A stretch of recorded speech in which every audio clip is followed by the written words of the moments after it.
Assalamu alaykum muhtaram qarindoshlar. Ko'rayotganinglar stansimizning haftalik muhim xabarlar sahifasi. Mazkur sayfimizda mush bir hafta jarayonida berilgan muhim xabarlarimizni takrorlab o'tamiz. Men Juma. Men Gulchehra. Misrda olib berilayotgan namoyishlarning 18-kuni Misr prezidenti Hosni Muborak vazifasidan iste'fo berganligini jakarladi. Qohiraning Tahrir maydoniga joylashgan namoyishchilar Misr o'rlik erishdi. Misr erkinlikka erishdi deb cho'qinsilishdi. Meydan bayram şadlıqıga çömdü. Xabarlarga qaraganda Muborak 11 fevral Qohira shahridan ayrilib, Misrning Sinay vodisidagi Shamil Shayx shahriga o'tkalgan.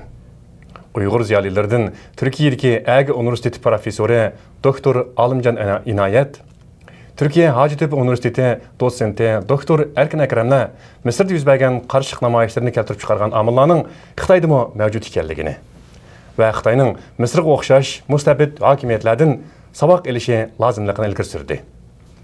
5 fevral G'ulji vaqasining 14 yilligi dunyoning har qaysi joylarida Xitoyga qarshi namoyishlar bilan xotirlandi. 5 fevral Germaniyaning Myunxen shahrida uyushtirilgan namoyish Uyg'ur milliy harakati rahbari Rabiya Qodir xonimning yetakchiligida o'tkazildi.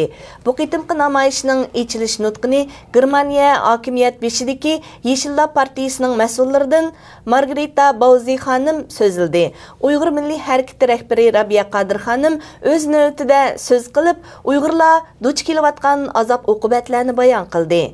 Namoyishga 200 dan ortiq odam qatnashdi. 5 fevral G'ulji vaqasining 14 yilligi munosabati bilan yana Amerika, Yaponiya, Norvegiya, Shvetsiya, Turkiya, Kanada va Gollandiya qatorliq davlatlarda namoyishlar uyushtirildi.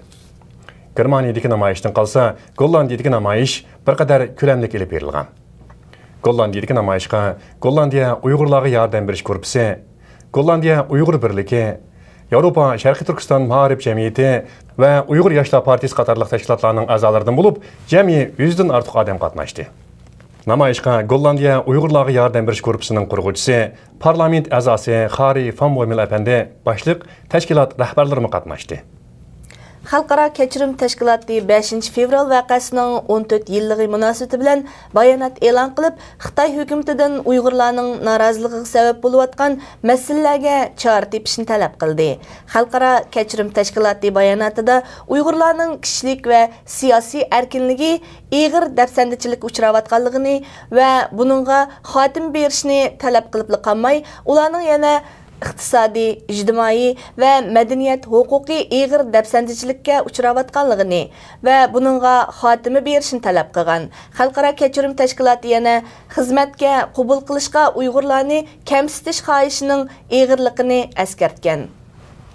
Pensilvaniya universitetida ishlamoqchi bo'lgan Ipak yo'lining siri nomli tarim quruq jasadlari ko'rgazmasini Xitoyning tuyuqsiz amaldan qoldirishi ko'rgazmaga qo'yilgan quruq jasadlarning etnik alayidligi bilan munosabatlik bo'lishi mumkin degan gumonlarni o'tirib chiqarmoqda.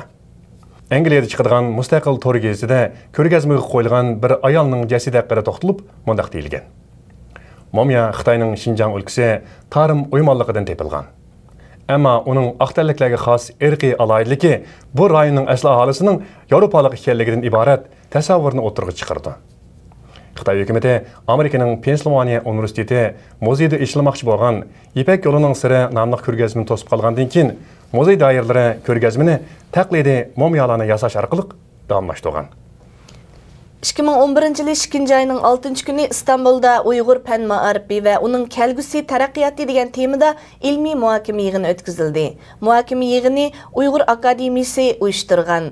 Yig'inda Uyg'ur akademiyasi raisi Abdulhamid Qaraxon apandi bu qitimliq ilmiy muhokama yig'inining chet eldagi Uyg'ur o'quvchilar orasida elib berilgan tunji qitimliq Uyg'ur tilidagi ilmiy saviyasi yuqori muhokama yig'ini ekanligini o'tirib qo'ydi. Muhokama yig'inida Istanbuldagi har qaysi universitetlarda doktor va magisterlik unvoni uchun o'qiyotgan 9 nafar Uyg'ur o'quvchi har qaysi sohalar bo'yicha ilmiy maqola o'qidi. Qozog'istonlik Uyg'ur chang'i tenish mahiri Hasan To'xtaxonov Qozog'istonda o'tkazilgan 7-qitimliq qishliq Osiyo tanarkat musobaqasida chang'i bilan ko'rikdan halqib o'tish turi bo'yicha alohida natija qozongan. 6 fevral Almut shahrining Tantarbiya va madaniyat sarayida 7-qitimliq qishliq Osiyo tanarkat musobaqasining yepilish marosimi o'tkazildi. Hasan To'xtaxunov Qozog'istonda tug'ilgan Uyg'urlardan bo'lib, u ko'p qatim Qozog'iston va xalqarodagi musobaqalarga qatnashib, yaxshi natijalarni qo'lga keltirgan edi.